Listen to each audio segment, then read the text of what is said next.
पांचों पांडव जब अपनी मां के साथ वारणावत पहुंचे तो पांडवों के शुभ आगमन का समाचार सुनकर वारणावत के नागरिक शास्त्र विधि के अनुसार मंगलमयी वस्तुओं की भेंट लेकर प्रसन्नता और उत्साह के साथ सवारियों पर चढ़कर उनकी अगवानी के लिए उनके आगमन स्थल पर आए। उनके जय जयकार और मंगल ध्वनि से समस्त दिशाएं गूंज उठी। पूर्ववासियों के बीच में युधिष्ठिर ऐसे जान पड़ते थे मानो स्वयं देवराज इंद्र हो। स्वागत करने वालों का अभिनंदन करके माता कुंती के साथ पांडवों ने वारणावत नगर में प्रवेश किया। उन्होंने पहले वेद पाठी कर्मकांडी ब्राह्मणों से मिलकर फिर क्रमशः नगर के अधिकारी, योद्धा, वैश्य और शूद्रों से भेंट की। सभी ने उन देवताओं के समान पांडवों का स्वागत किया। दुर्योधन के मंत्री पुरोचन ने उनके लिए नियत वास स्थान पर आदर के साथ उन्हें ठहराया और भोजन, पलंग, आसन आदि सामग्रियों से उन्हें संतुष्ट करने की पूरी चेष्टा की। पांडव लोग सुख पूर्वक वहाँ रहने लगे। उनके निवास स्थान पर पूर्ववासियों की भीड़ प्राय लगी रहती थी। इस तरह से 10 दिन बीत जाने पर पुरोचन ने पांडवों से उस सुंदर नाम वाले किंतु अमंगल भवन की चर्चा की। उसकी प्रेरणा से पांडव अपनी गृह सामग्रियों के साथ वहां जाकर उस भव्य महल में रहने लगे। धर्मराज युधिष्ठिर ने उस घर को चारों ओर से देखकर भीमसेन से कहा, भाई भीम, देखते हो ना, इस घर का एक एक कोना आग भड़काने वाली सामग्रियों से बना है। घी, लाख और चर्बी की मिश्रित गंध से यही प्रमाणित होता है। शत्रु के कारागरों ने बड़ी चतुराई से सन, सर्जन, मुंज, घास, बांस आदि को घृत से तर करके इसका निर्माण किया है। निश्चय ही पुरोचन का विचार है कि जब हम लोग इसमें बैठ के रहने लगे तब वो आग लगाकर इसे जला दे। विदुर ने पहले ही ये बात टाड़ ली थी, तभी तो उन्होंने हमें स्नेहवश उसकी सूचना दे दी। भीमसेन ने कहा, भाई जी, यदि ऐसी बात है तो हम लोग अपने पहले स्थान पर ही क्यों न लौट चले। युधिष्ठिर ने कहा, भैया भीम, हमें बड़ी सावधानी के साथ अपनी जानकारी छिपाकर यही रहना चाहिए। हमारे चेहरे मोहरे या रंग ढंग से किसी को शक संदेह न हो कि हम लोग निकलने के घाट ढूंढ ले। यदि हमारी भाव भंगिमा से पुरोचन को पता चल गया तो वो बलपूर्वक भी हमें जला सकता है। उसे लोक निंदा अथवा अधर्म की परवाह नहीं रही। अब यदि हम मर ही गए तो फिर पितामह भीष्म तथा दूसरे लोग कौरवों पर किस लिए रुष्ट होंगे या उन्हें रुष्ट करेंगे।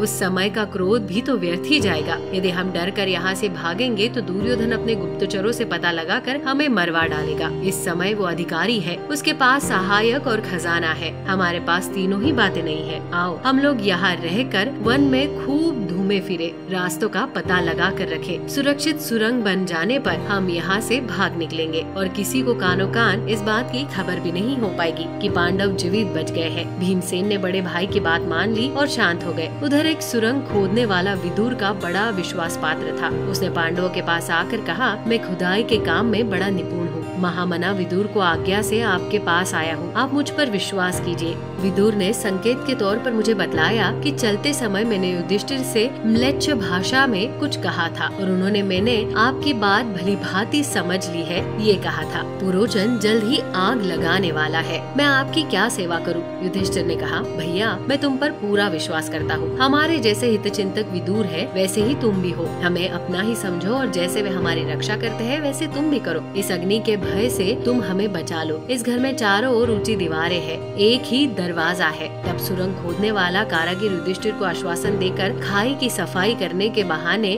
अपने काम पर डट गया। उसने उस घर के बीचों बीच एक बड़ी भारी सुरंग बनाई और जमीन के बराबर ही किवाड़ लगा दिया। पुरोचन उस महल के दरवाजे पर ही सर्वदा रहता था, कहीं वो आकर देख न ले, इसलिए सुरंग का मुंह बिल्कुल बंद रखा गया। पांडव अपने साथ शस्त्र रखकर बड़ी सावधानी से उस महल में रात बिताते थे। दिन भर शिकार खेलने के बहाने जंगलों में घुमा करते। विश्वास न होने पर भी वे ऐसी ही चेष्टा करते मानो पूरे विश्वासी है। उस खोदने वाले कारागिर के अतिरिक्त पांडवों की इस स्थिति का पता किसी को नहीं था। पुरोचन ने देखा 1 वर्ष के लगभग हो गया और पांडव इसमें बड़े विश्वास से निशंक होकर रह रहे हैं। उसे बड़ी प्रसन्नता हुई। उसकी प्रसन्नता देखकर युधिष्ठिर ने भाइयों से कहा, पापी पुरोचन समझ रहा है कि ये ठग लिए गए, ये भुलावे में आ गए, अतः अब यहाँ से निकल चलना चाहिए। शस्त्रागार और पुरोचन को भी जलाकर अलक्षित रूप से भाग निकलना चाहिए। एक दिन कुंती ने दान देने के लिए ब्राह्मण भोजन कराया। बहुत सी स्त्रियां भी आई। जब सब खा पी कर चले गए तब संयोगवश एक भील की स्त्री अपने 5 पुत्रों के साथ वहाँ भोजन मांगने के लिए आई। वे सब मदिरा पीकर पहले से ही मस्त थे, इसलिए चेतना शून्य होकर लक्षा भवन में ही सो रहे। यात्री के तीसरे प्रहर जब सब लोग सो चुके थे, उस समय आंधी चल रही थी। भयंकर अंधकार था। भीमसेन उस स्थान पर पहुँचे जहाँ पुरोचन सो रहा था। भीमसेन ने पहले उस मकान के दरवाजे पर आग लगाई और फिर चारों तरफ आग भभका दी। बात की बात में विकराल लपटें उठने लगी। पांचों भाई अपनी माता के साथ सुरंग में घुस चले। जब अग्नि की असह्य गर्मी और उत्कट उजाला चारों ओर फैल गया और भवन के चटपटाने तथा गिरने से धाड़ धाड़ सी होने लगी, तब पूर्ववासी जगकर वहाँ दौड़ आए। उस घर की भयानक दुर्दशा देखकर सब कहने लगे कि दुरात्मा दुर्योधन की प्रेरणा से पुरोचन ने ये जाल रचा होगा। हो ना हो ये उसी की करतूत है। धृतराष्ट्र की इस स्वार्थपरता को धिक्कार है। हाय हाय, उन्होंने सीधे और सच्चे पांडवों को जला कर मार डाला। पुरोचन को भी अच्छा फल मिला। वो निर्दयी भी इसी में जलकर राख और ढेर हो गया। इस तरह वारणावत के नागरिकों रोते कलपते रात भर उस महल को घेरे रहे। पांडव माता कुंती को अपने साथ लिए सुरंग से बाहर एक वन में निकले। सब चाहते थे कि यहाँ से जल्दी भाग चले, परंतु नींद व डर के मारे सब लाचार थे। माता कुंती के कारण फुर्ती से चलना असंभव हो रहा था। तब भीमसेन माता को कंधे पर और नकुल सहदेव को गोद में बैठाकर युधिष्ठिर और अर्जुन को दोनों हाथों का सहारा देते जल्दी जल्दी ले चले। उस समय भीमसेन बड़ी तेज गति से चलकर गंगा जी के तट पर पहुंच गए। तो दर्शकों, कैसे लगी आपको ये जानकारी, हमें कमेंट कर जरूर बताएं। साथ ही यदि आपको ये वीडियो पसंद आई हो तो वीडियो को लाइक कर चैनल को सब्सक्राइब जरूर कर दे। वीडियो में अंत तक बने रहने के लिए आपका धन्यवाद।